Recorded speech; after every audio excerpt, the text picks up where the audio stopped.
My hair is everywhere. Probably the one of the things I would tell you not to do is to do that. And as you can see, my little girl is right asleep beside me. She's so cute when she's sleeping, and she's pretty cute when she's awake too. All right, my name is Ron Tuckett. I should look at the camera and doing something a little different today. Didn't feel like doing a basketball game, and I should be on with another channel later on this afternoon or later tonight, and we'll be getting stuff done for another project that I'm working on. So just wanted to touch some base here. And so you want to stream? There's a couple people in the sports replays board that I follow on Facebook that have been interested in streaming, and I see that one of them had some great help the other night from some good friends of mine, Devin, the original Grognard, and Al from Al Red Sox fan, helped him get set up. And so, as someone who's man, my hair's a wreck today. I need to get it cut. And so, as someone who has done this for a while, I wanted to give some basic tips on if you want to stream on what you should plan on doing and what would I do if I were you to launch a semi-successful channel? Okay, let's dispel some of the notions right away. You're not going to get rich doing this, but there are money-making opportunities if you develop your craft. And so, what's the best way to develop your craft? Well, the first thing I would say is just to do it. Just get on board and whatever it is. I don't really care if you're interested in model fake flowers or if you want to stream the Fortnite parties you have at home to whatever it is that you find personally interesting. There is a market for it, and there are people who will watch it. And if you're good enough, those people, some of those people will become your friends, and that's important because no matter what you do, you never go through life alone. Even like me, someone who spends a lot of time in his room because his wife works and all that with a disability and blah, blah, blah, blah, blah. So that would be the one thing that I would start with. Doesn't really matter what it is, someone will find interest in it. Okay.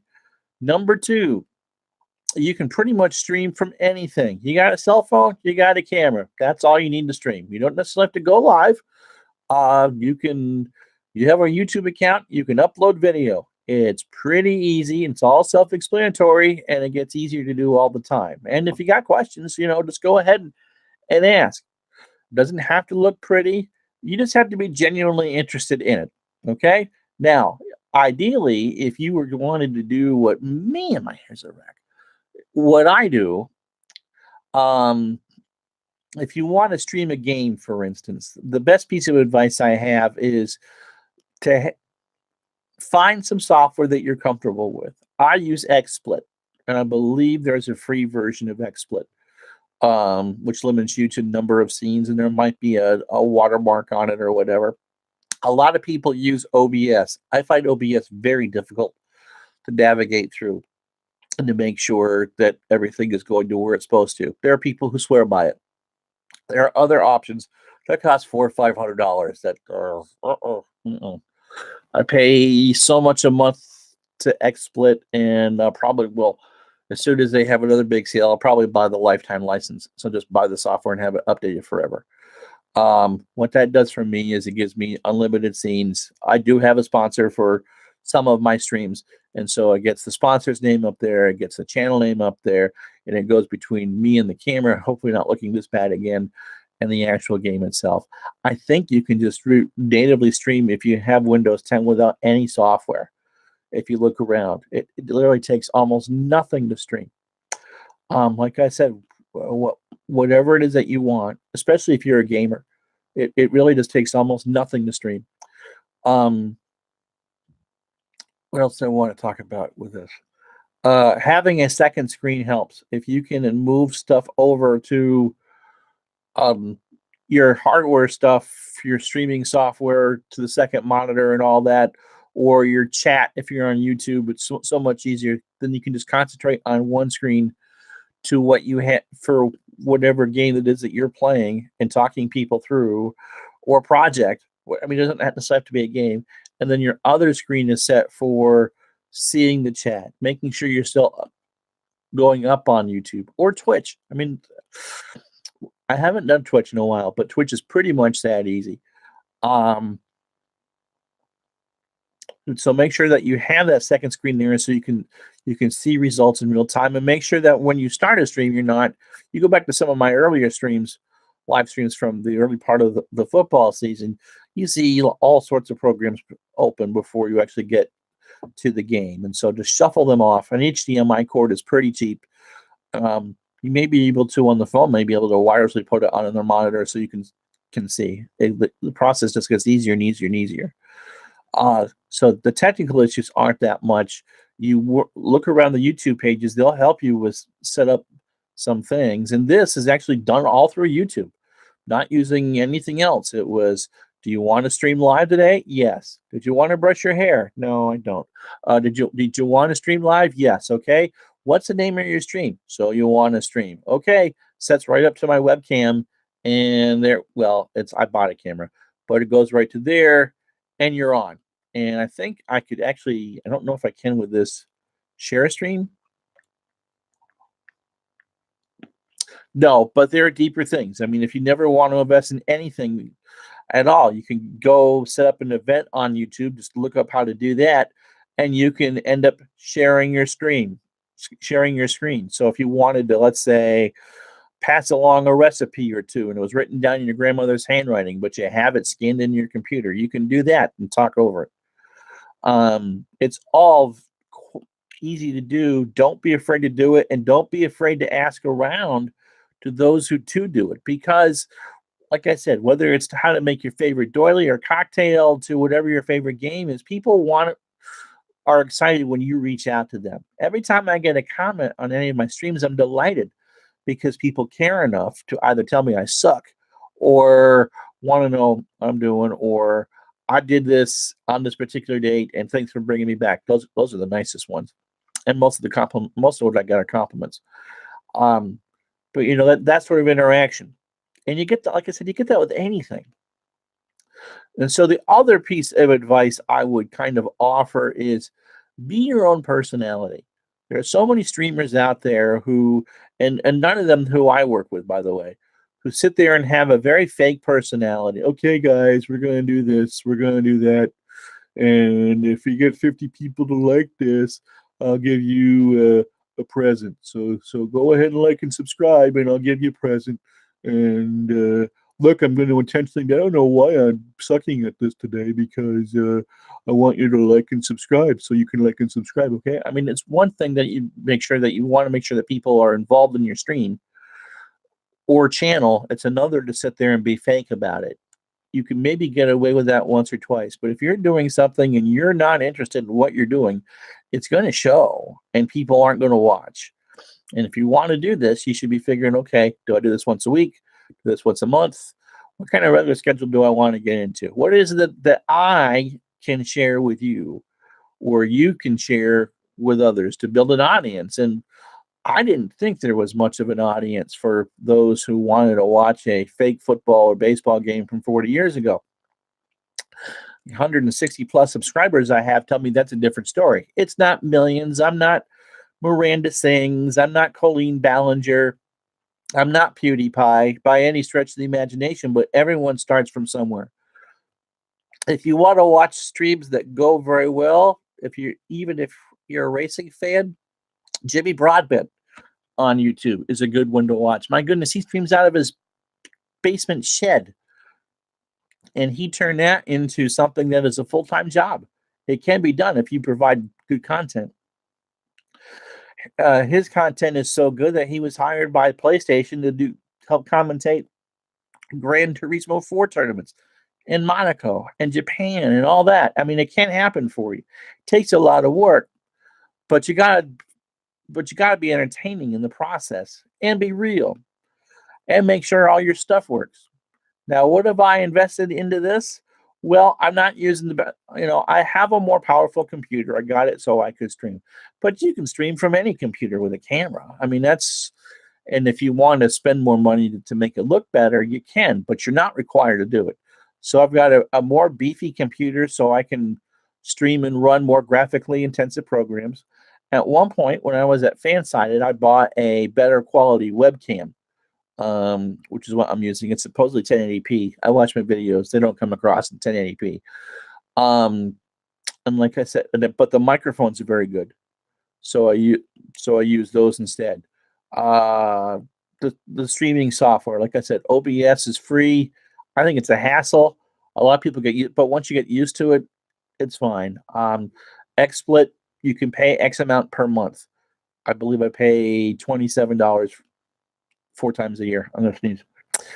Um, those are quite helpful. Like I said, the second monitor I think is probably the biggest thing as far as from a hardware point of view. Just attach it to a television set uh, so you can see on one side what's going out and interact with people, and the other do whatever the activity that you're is, whether you're doing a demonstration or displaying a game. Like I said, a lot of games will natively stream to whatever you want to set up, whether it's YouTube or Twitch. You don't have to be on camera at all. You certainly don't have to use your real name. I do. I don't really care, but a lot of people do. Some people wear wigs and stuff when they go out in the stream. They create this whole alternate persona so that, let's say, Emily Juckett wants to be, mild and meek mannered at home, but when she gets on YouTube and kicks up her fur, she can cosplay and do whatever, and she can be, you know, Elvira, Mistress of the Night daughter or whatever. We can't do copyright stuff, but you know what I mean. I mean, you can be whatever you want on YouTube, and for the most part, people aren't going to care. Um, there are some, like I said, that will troll you, that will give you a hard time. How come you're not doing this? How come you're not doing that? Listen to your criticism, because if someone says you're not doing something right, chances are you're really not doing something right, and you may not be entertaining them all that much either. You'll find an audience for that. The best way, the other thing I would do is make sure that all your technical stuff is taken care of, and that's difficult the first few times that you do it. Is taken care of before you hit that live and send button, because once you're on, you're on. And I don't know what's going on behind me. I know the cat could have been giving me the middle finger, um, or whatever it is. Once you start your show, be prepared to start your show.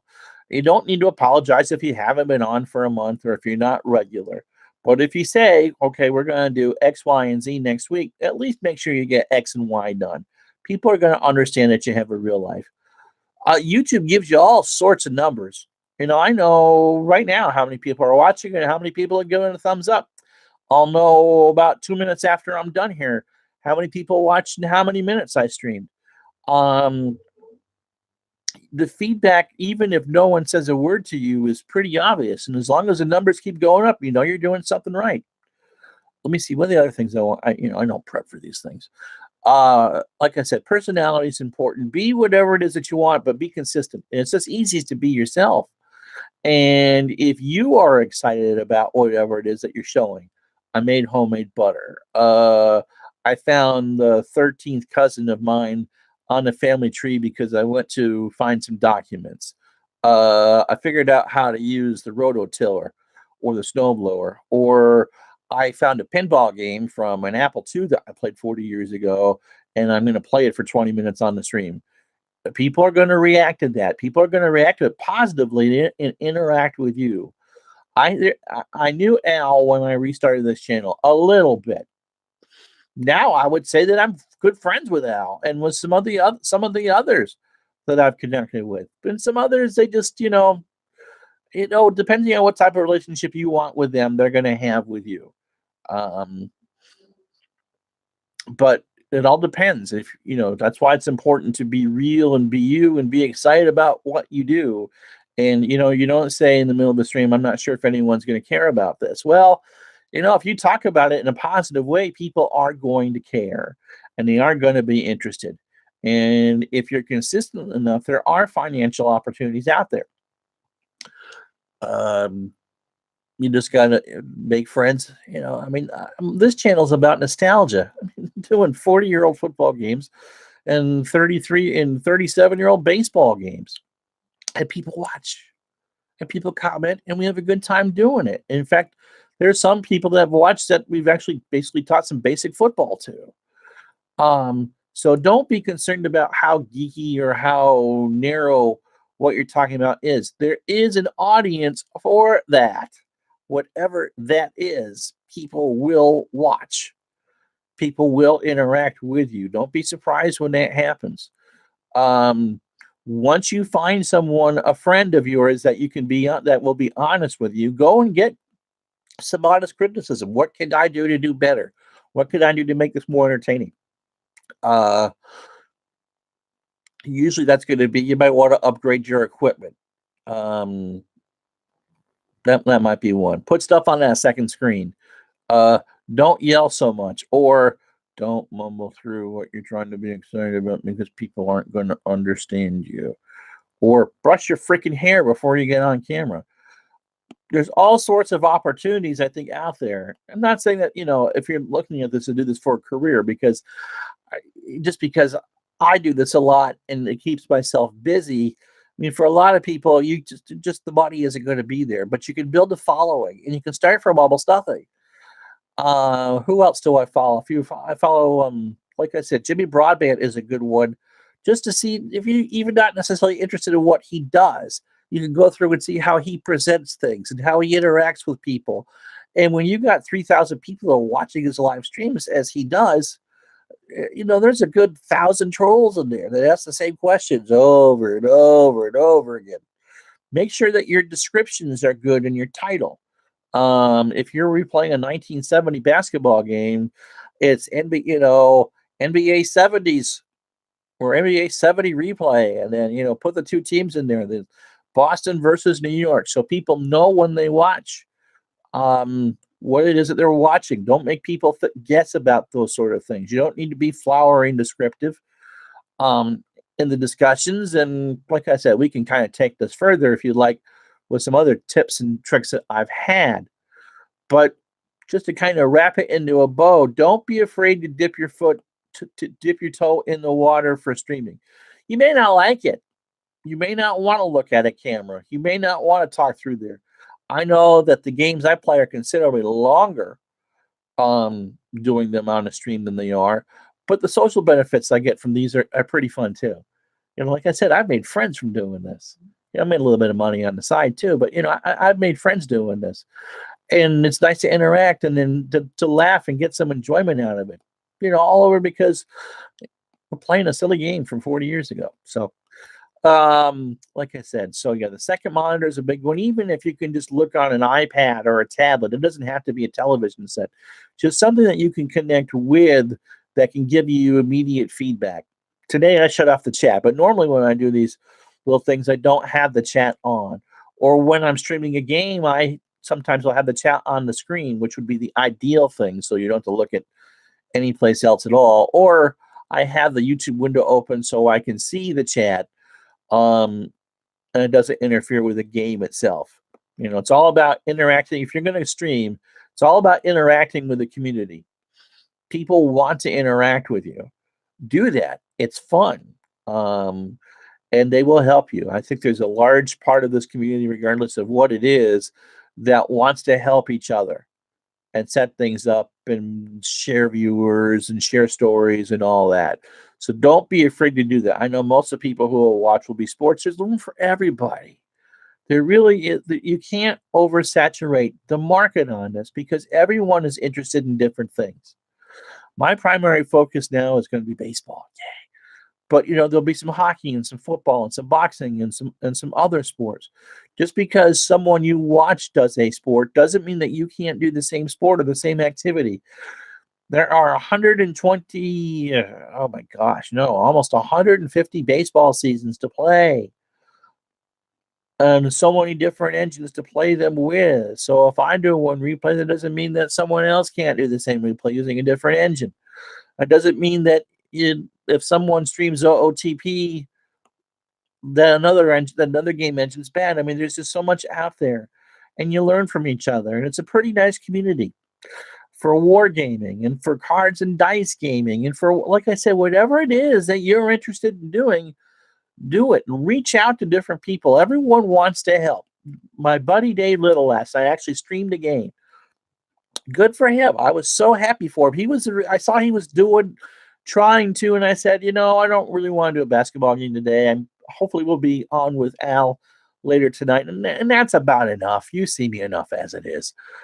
And so I wanted to do something for Dave. And when I checked this morning, he had actually done a game video. And Alan, the OG, helped him out to do that. And that was wonderful. I wish I could have helped more. I don't have the same software, but there are people out here who want to see you successful. And with success, maybe just having 5 viewers for a game, or to see the old car in your garage. And trust me, if you're doing that, there's going to be a lot more than 5 people that are interested in seeing that. Or play with a Ouija board, or whatever it is. You got your mom's brownie recipe you want to share. So don't be afraid to do it. YouTube can walk you through the basics, and if you like it, it gets more and more complex, but the rewards are out there. It goes between your ears, and don't be afraid to ask. That's what we're all here for. All right, okay. By the time that I come back on tonight, we'll be doing something tomorrow. I'll have some sort of game on. I might do college. I'm running out of cards and dice games to play, so it might be college basketball. But don't do what I just did. Don't sit there and take 2 minutes to explain what's wrong.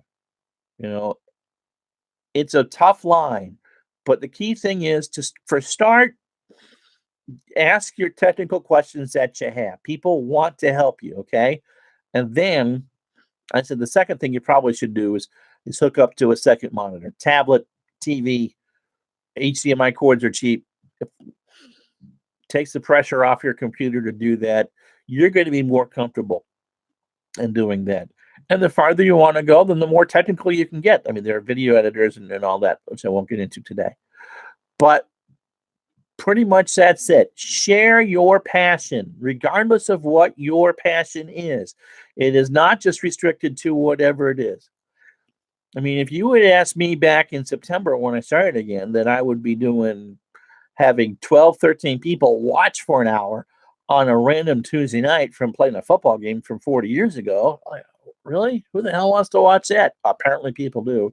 And we had a lot of fun doing it. And you never know what can lead to. And that's the more exciting thing. And you take the chance, good things happen. But just for the basics, you just get up on camera, show things. There are people, if you just came home from a yard sale, sat in a chair, looked in the camera on your computer with the most basic YouTube setting and said, look what I found. I found the curlers my grandmother had. Well, if they're not the same ones. From when I was a kid, which for me would have been a long time ago, there's interest in that. And you will develop a following. And yeah, some people will troll you and some people will make unreasonable requests, even though I've been very lucky and that hasn't happened. But more importantly, some people will become your friends. And that's what this is about. All right, we'll do some sort of sporting activity tomorrow, Sunday. And if you want to see another one of these or have any specific questions, put them in the comments below. I hope Al has me on tonight on Chat with Al.